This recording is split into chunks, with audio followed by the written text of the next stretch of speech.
back to the beginning again, very the kitzur, if you don't mind. Okay? I'll take your question, Rabbi Rod, when we get back here again. Itmar, we learned in a memra. I think Rabbi Gershon would appreciate this because it came on a bit late. Itmar, we learned in a memra. Karav Shana, if a person learned Mikra and he learned Mishnah, and he didn't serve Talmid Chachamim, Rabbi Lazar Eimer Reza Amma Aretz. Rabbi Lazar says he's an Amma Aretz, which means now she says you can't trust him for Meiser. You can't trust that he took Meiser from his produce, and you cannot trust him when it comes to Tum and Tara. Rabbi Shmuel bar Nachmani Amar Reza Bur. Rabbi Shmuel bar Nachmani says one who learned Mikra and learned Mishnah but didn't serve Talmid Chacham to know the explanations of the Mishnah is not just an Amma Aretz, he's a Bur, which is worse than an Amma Aretz, an absolute ignoramus. Rabbi Yani Eimer Reza Kusi. Rabbi Yani says he's like a Kusi, and you can't even eat his bread or drink his wine. Rabbi Acher bar Yaakov Eimer Reza Magish. Rabbi Acher bar Yaakov says he's a sorcerer. Just like a sorcerer tries to make people think that he's doing things which he isn't really doing, so this person is trying to make people think that he knows the Mishnahs, but he doesn't really know because he doesn't really understand what he's learning. Amar Rav Nachman bar Yitzchak, Rav Nachman bar Yitzchak said, "Mistaber Rav Acher bar Yaakov." It makes sense. The opinion of Rav Acher bar Yaakov makes the most sense. Amri Inshi, because people say Ratin Megusha v'Layadav Vayamar. A sorcerer says words but doesn't really know what he's talking about. So this person who learned Mishnah, but he wasn't Mishamish Talmid Chachamim to find out the reasons of the Mishnah, is Tani Tana v'Layadav Vayamar. He learned.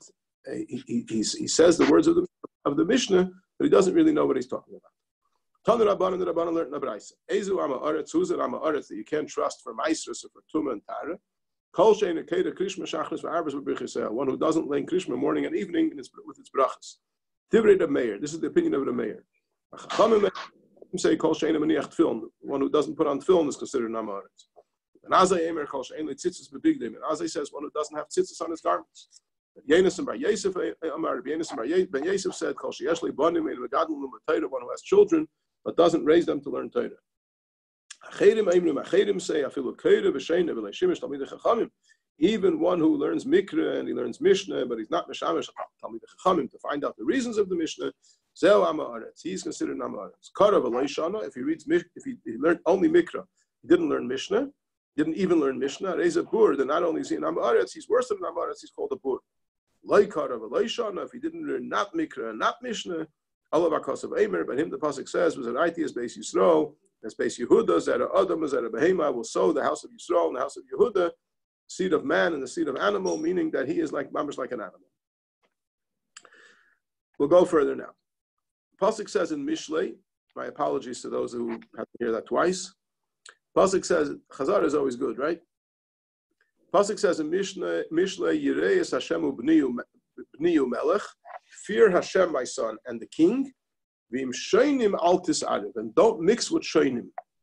What exactly are shoinim? Amar Rav Yitzchak, so Rav Yitzchak said, Elu shoinim halachas. Shoinim are people who learn halacha. So don't mix with people that learn halacha. Prak the Gemara pshita.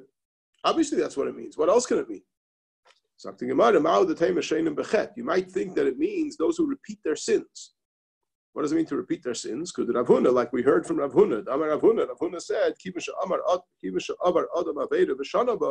once a person commits a sin and repeats the same sin again, he begins to relate to it as if though it's permissible. You know, it's something I do all the time.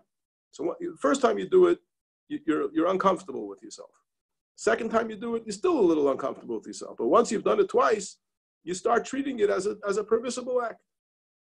So I might think that don't mix with people who repeat their sins.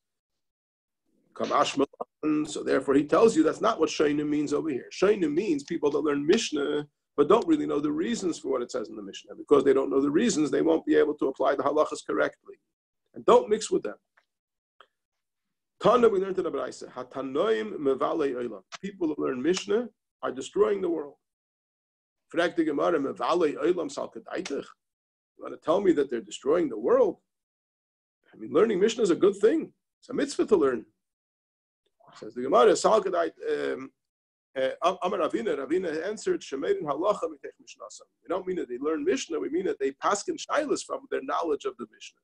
You can't paskin a shaila from your knowledge of the Mishnah because you have to know the reasons for what the Mishnah says and know if your reasons apply in the situation that you're applying it to. Tanya Nami Hachi, we also learned so in a Braisa, Amar Rabbi Shua said, You want to tell me, how can you say that people that learn Mishnah are destroying the world? They're settling the world. They're making the world a good place. Shenemar, as it says in the pasuk, halichos olam loi. And the word halichos, we say every morning in davening, al tikre halichos ela halachos. So one who learns halacha, the world is his. Meaning, I believe that means that elam haba gets. We say that every morning in davening, hashein halachos b'chol yain muftach leishu ben elam haba. When it says that Tanoim, it doesn't just mean people that learn the Mishnah, but people that paskin shailas from their knowledge of the Mishnah. Isha prusha v'chulu. It said in the Mishnah that a woman who is very farfrumt is one of the examples of things that destroy the world. Tanu Rabbanan, the Rabbanan said in a Braisa, V'sulat Sailonis, a girl who davens excessively, the alman vavis, and a widow who's a bit on the wild side. The cotton shalei kolu lechadashav, and a baby who has not developed fully, has gone through the full 9 months. And the elum of all these are destroying the world.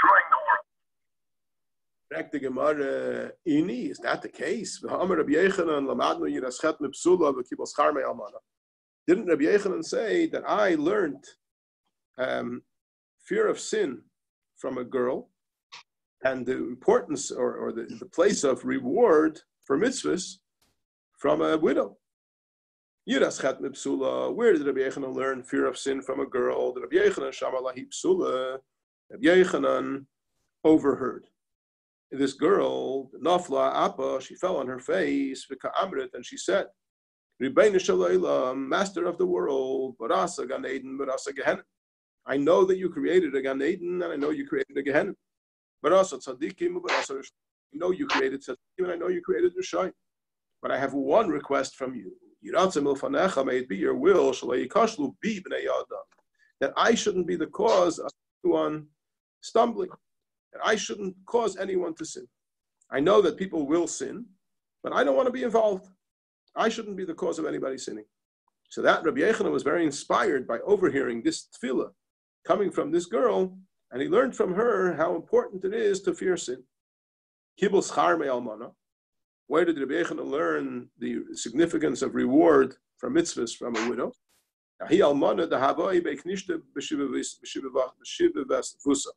There was a widow lived in the city that Rabbi Yechanan lived in, and she had a shul in her neighborhood. Right, the city where Rabbi Yechanan lived had various neighborhoods, and in her neighborhood there was a shul. But every day she used to walk a distance to come and daven in the beis medrash of Rabbi Yechanan. Amar Lo. So one day Rabbi Yechanan turned to her and he said to her, "Biti, my daughter, don't you have people in your own neighborhood? Why are you walking so far to daven in Amar Le? So she said to him, Rebbe, don't I get rewarded for every step? So the further I go, the better it is. So Rabbi Yechanan was inspired by what he saw of this woman, that she was dafka walking further to shul because she believed that for every step that she walks, she'll be rewarded. So what are you telling me? What's our Mishnah saying? That a psulat saylos, a girl who davens excessively, and an almana shevavis, they're destroying the world. We see from Rabbi Yechanan he's very complimentary about the girl who davened, and this almana was also seemed to be on the right track. Says the Gemara, Ki ka'amar again Yechni barativi. What Rabbi Yechanan is talking about, he's talking about a woman like Yechni Basrativi. Who was Yechni Basrativi? So Rashi explains it in detail. If you look at the top, Rashi says the wide lines, the first line of the wide lines, again Yechni Basrativi. So Rashi says, Almana mechashefa haisa. She was a widow who was a witch. She was a sorcerer. Ukshamagia is leidasisha. She's a very clever woman. She took, she used people. When it came time for a woman to give birth, she would use sorcery to cause difficulty in the labor process, that the womb shouldn't open. When the woman was in terrible pain, she would say, let me go and daven for you. Maybe my tefillas will be heard. And then she would go and undo her sorcery. And the baby would come out. So she was trying to tell herself that she is a big tzaddikus, and her tefillas are heard. The proof is, woman goes into labor, she has a very, very rough ride, and then suddenly she davens for her, and everything goes smoothly. How was she uncovered? How did they uncover this plot? One time she had a worker in her house. It's an electrician, a plumber, some kind of worker in her house. She went to the house of this woman who was giving birth, and to offer her services to daven for her. And the worker heard the sound of some kind of witchcraft jumping around in a vessel, like the baby in the mother's womb. So he came and he opened up the cover of this vessel where the witchcraft was jumping around. And the witchcraft came out of the vessel. And the baby was born before she offered her davening. And obviously this worker told over what happened to him. So they found out that she's just a witch. She's not a tzaddikus, her tefillas are worthless. She's pashat a witch, and she uses witchcraft to take advantage of people. So this is what we're talking about, a woman who davens too much. We're talking about a woman who professes to daven, but is really not really what she puts herself forward to be. Then, the next piece of Gemara, one of the list of things that destroy the world, we said was a katan shleikol lechadashav. Literally means a baby who is premature. He hasn't been around for enough months to fully develop. So what does that mean? Obviously, it's a code word for something that's very destructive. So what exactly does it mean? Hacha targimu, here they explained it, is that Talmud Chacham hamavayit b'Rabbi Isav. It means a Talmud Chacham who rebels against his teachers. Abba says that Talmud is a student of Torah who is not yet sufficiently well versed in his learning to be able to paskin shailas, and he paskins shailas anyway. Even though he wasn't given the green light to paskin shailas, he prematurely paskins shailas. So that's called a baby who is premature. The Amar Rabbo, Amar Rabhuna, Amar Rabbo said the name of Rabhuna, the name of Rav, what does it mean that caused many deaths, and all those that she kills are very intense, those that she kills? She's caused many deaths. That refers to a Talmud Chacham who is not yet sufficiently advanced to be able to paskin shailas, and he paskins shailas anyway. And very intense are all those that she kills. That's what a Talmud Chacham is in a position where he can paskin shailas, and he needed to paskin shailas, but he plays the humility card and he refuses to paskin shailas. That's also not very complimentary. Whichever way you do it, you got to do the right thing in the right place at the right time. If somebody is not yet able to paskin shailas, and he jumps the gun and he paskins shailas before his time, that's no good. And if a person is able to paskin shailas and he needed to paskin shailas and he doesn't do so because he's playing the humility card, that's also not good. And at what age is a person fit to start paskin shailas? The Gemara adar boin shnin. He has to wait until he's 40 years old. The Gemara, is that the case? Rabba, we know, was a Rosh Yeshiva, and he paskin shailas. And Rabba only lived to the age of 40. So how could you say that you can only start paskin shailas at the age of 40 if Rabba was a great paisik and he only lived till 40? For the Gemara, b'shavin, if a person is a level of scholarship, he is equal to the greatest people in the city, then, or there's no one older than him or more capable than him in the city, then he's allowed to. So Rabbi was an incredible Talmud Chacham. He was able to surpass any other Talmud Chacham in his city, and therefore he was allowed to paskin shaylos even before the age of 40. But normally, one has to wait until the age of 40 to be able to paskin shaylos. Then the Mishnah said, one of the things that's mevalei olam that destroys the world is a makas prushim. Yeah, so this makkah, this plague of prushim, of super frum people. Super frum people are very dangerous. Tanu Rabbanan, the Rabbanan learned in the Braisa, Shiva prushim hein. There's 7 types of super frum people you got to watch out for. The first is parush shichmi.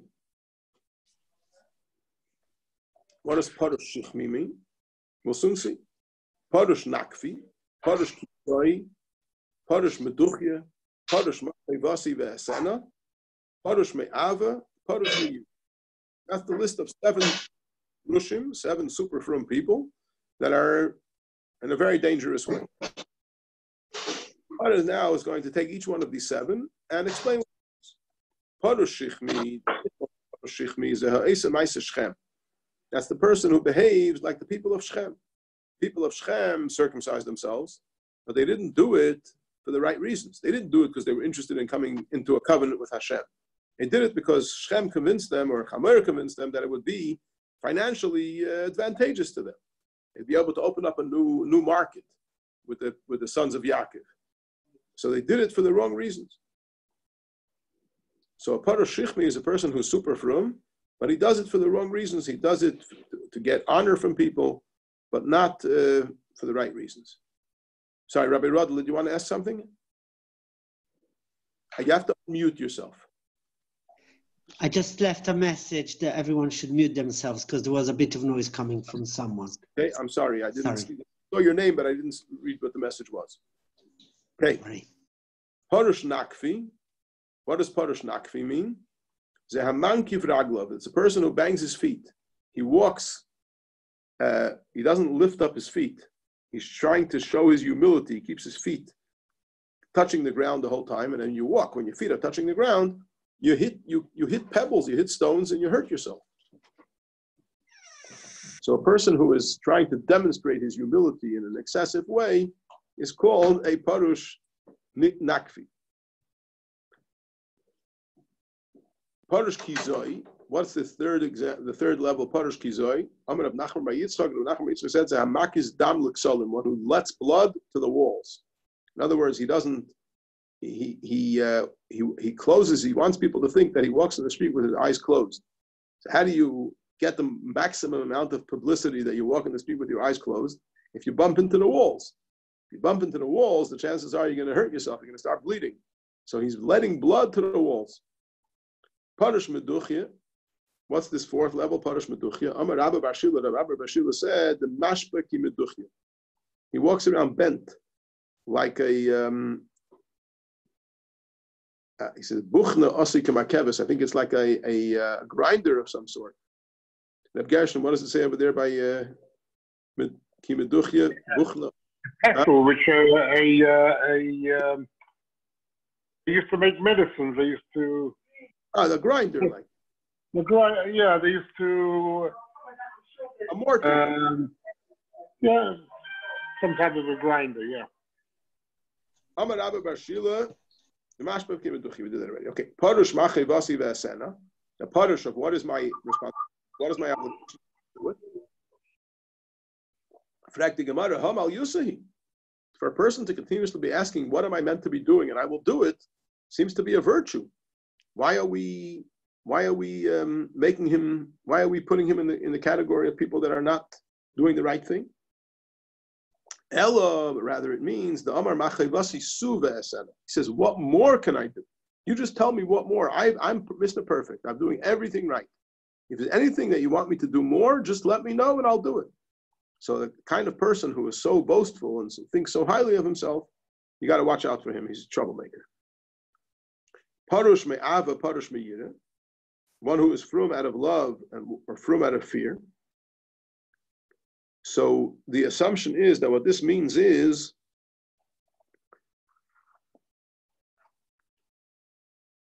he is doing everything right because he wants to get the reward. He loves the reward of mitzvahs. He wants Hashem to look after him, give him the best reward. So he loves himself. He loves himself so that he wants Gan Eden. He's scared for himself. Whatever he thinks the reward is. Or Parish Meir is a person who's doing everything he's supposed to do out of fear of the punishment. So he's not interested in the Eibishter, he's interested in himself, as Rabbi Rad will just explain. Amrulei Abaye v'Rabba l'Tana. Abaye and Rabba said to the Talmud who was reciting the Mishnah, Leisisni Parish Me'aba Parish Me'ira. You have to delete from the Mishnah these two cases of Parish Me'aba, from the Braisa, excuse me. You have to delete this Parish Me'aba and Parish Me'ira. Amar Rabbi Yehuda Amar Rav, because Rabbi Yehuda said in the name of Rav, Lo'elam Yasek Adam B'Teira Mitzvah Safilu Shalei Lishman. It's always good for a person to engage in Torah and mitzvahs, even if it's not for the right reason. Because doing it not for the right reason will lead to doing it for the right reason. So as long as a person is studying Torah and doing mitzvahs, whether his intention is he's doing it for the Eibishter, or he's doing it because he wants to be rewarded for it, the main thing is let him do it. So let's not look down, let's not dissuade a person from doing Torah and mitzvahs, me'av or me'yira, for love of reward or for fear of punishment. Amar Rav Nachman bar Yitzchak. Rav Nachman bar Yitzchak said, the metamre, whatever is hidden, with the megalia, what's revealed is revealed. But by dinner Rabba Lisperi, the great court, the great Bezdin, should give retribution, mehane the chamfe gundi, from people that put on a cloak of a Talmud Chacham, but they're really not what they try to make themselves look like. Rashi says the metamra, hanistaris nistaris b'bnei adam. That which is hidden from people is hidden from people, and that which is revealed is revealed. But the Bezdin Hagadol of the Eibishter knows everything, and he will give retribution to people that dress themselves in talisos to appear like prushim, to appear like they're very frum, but they don't really do the part. Amar la Yani Malka Ledvise. Yanai the king. Yanai was a king from Beis Chashmonai, and he was not a very good friend of the Chachamim. He supported the enemies of the Chachamim, the Tzdukim. So Yanai said to his wife, Al tisyarim in aprushim. Don't worry about the prushim, the frum people.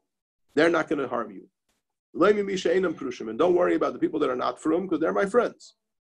Who should you worry about? Elamin hatzvuim, people that are charlatans.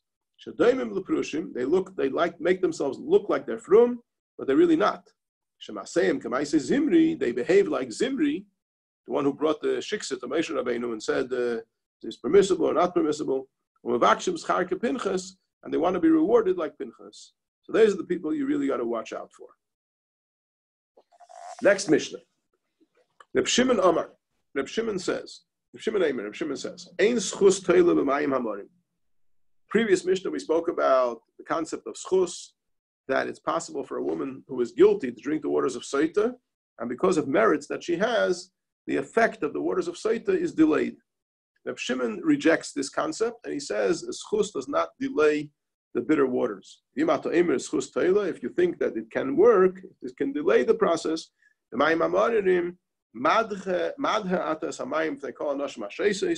you're making the waters,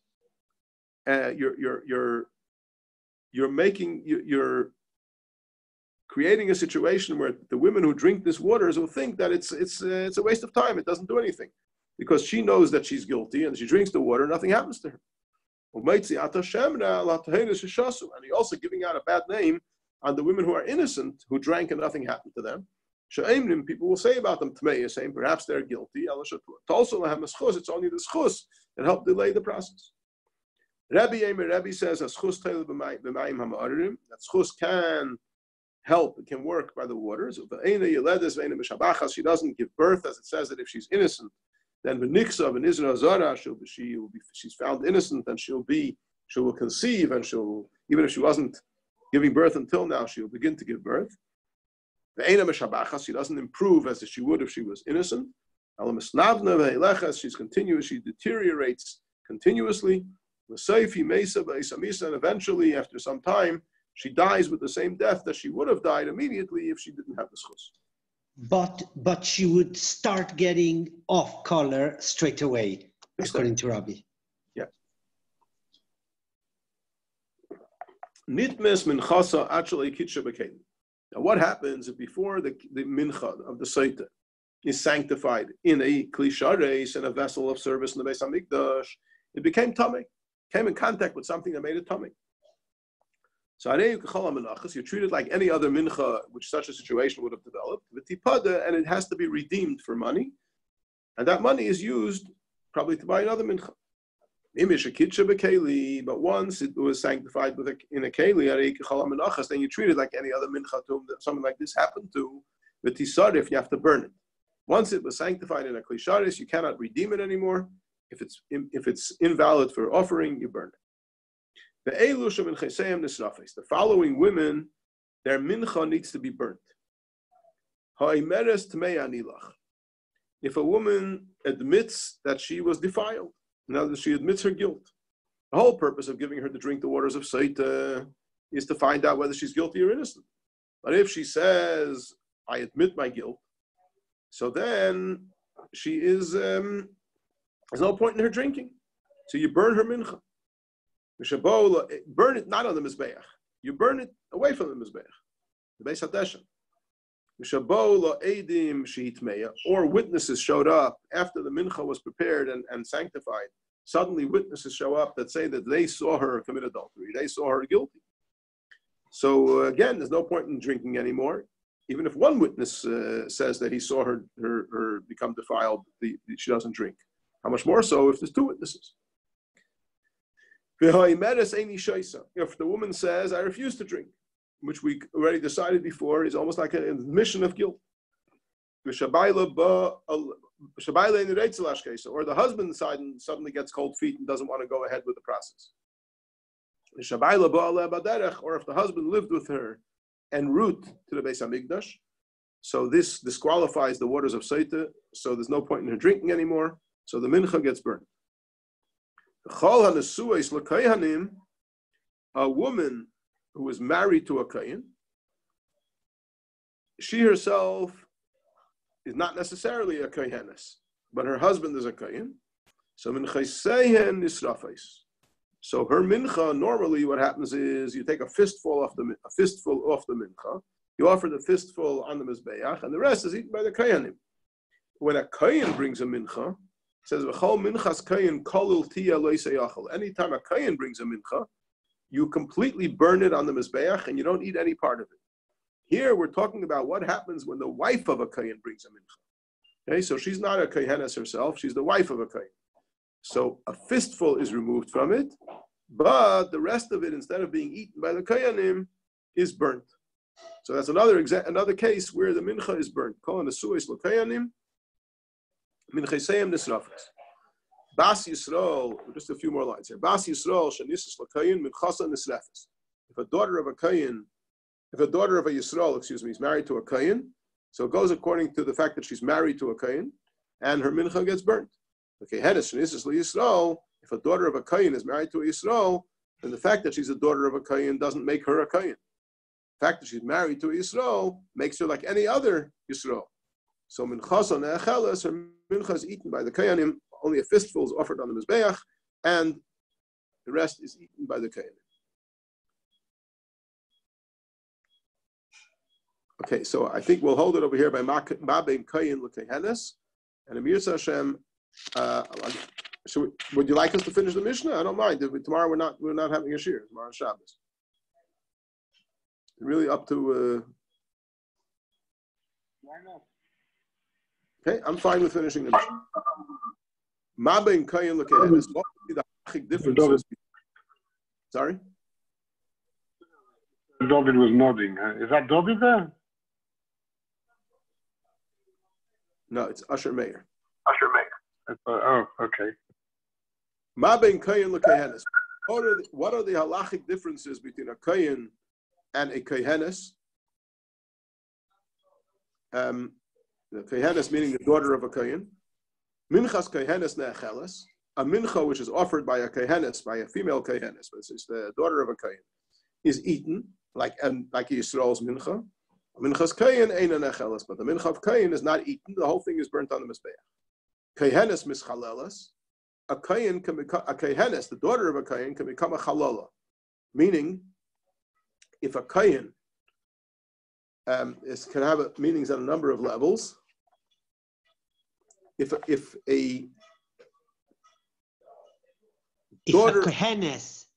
kohenes had a forbidden relationship, yeah, so she can become a chalala through that. The kohen ain't mischalal. A kohen doesn't become a chalal if he engages in a forbidden relationship. Kohenes metama l'meisim. The daughter of a kohen is allowed to become tamei to a mace. The ain't kohen metama l'meisim, but a male kohen is not allowed to be metama to a mace. Kohen echel b'katshei kadshim. A male kohen can eat katshei kadashim, the holiest karbanis. As you remember, we say in Ezehu Mekayim v'nechalum l'zichrei kahuna. When it comes to the katshei kadshim, we say they can be eaten by male kohenim. When it comes to katshim kalim, the lighter, those that have the lighter kedusha, they can be eaten l'koyanim, l'nsheim, v'livneim, v'lavdeim, to their wives, their children, and their servants. But katshei kadashim can only be eaten l'zichrei kahuna. Ve'en keheles echeles b'katshei kadashim. A kohenes, the wife, the daughter of a kohen, cannot eat katshei kadashim. Ma bein ish le'isha. What are the halachic differences between a man and a woman? Ha'ish peireo peirim. A man who becomes a metzora, lets his hair grow long and tears his clothes. But a woman who becomes a metzora does not have to do that. A man has the kayach in the Torah to make a neder that his son should be a nazir, and the son automatically becomes a nazir. But a mother does not have that power. If the father was a nazir, and the father passed away, and he left over karbanis, so the son is also a nazir, or becomes a nazir, he can use the father's karbanis for his own nazirus.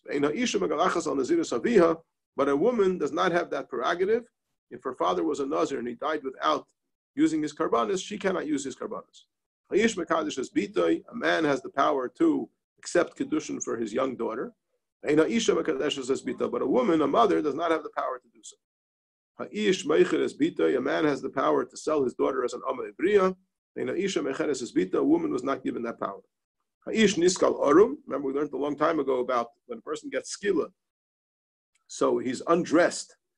The benefit of that, we said, was that the process will go quicker and there'll be less pain.